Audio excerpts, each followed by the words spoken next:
L-10 edizzjoni tal-President Solidarity Fun Run se ssir nhar il-Ħadd 4 ta' Novembru fl-10 ta' filgħodu. F'kelmtejn waqt konferenza tal-aħbarijiet dwar din l-attività fiżika annwali, il-President ta' Malta Mary Louise Colleiro Preca fissret kif il-Fun Run għandha tkun ċelebrazzjoni. Ċelebrazzjoni tal-entitajiet diversi li jagħtu l-għajnuna tagħhom, ċelebrazzjoni tal-volontarjatu tal-għaqda e kif dakinhar minkejja d-differenzi kollha ta' bejnietna, il-poplu ma jiddejjaqx ikun spalla ma' spalla għal għan wieħed u nobbli.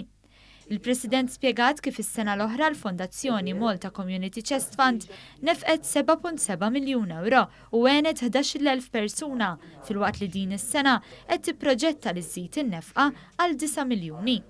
Din is-sena diġà qed naraw iż-żidiet li kellna matul is-sena għandna mal-400 applikazzjoni ġdida fix-xahar. Ġifri qed nitkellmu fuq mhux biss kimoterapija u diżabilità ma' kwalinkwe vulnerabilità oħra li n-nies iħossu li għandhom bżonn għajnuna. Il-projection tal-infiq tagħna dis-sena se jkun 9 miljuni.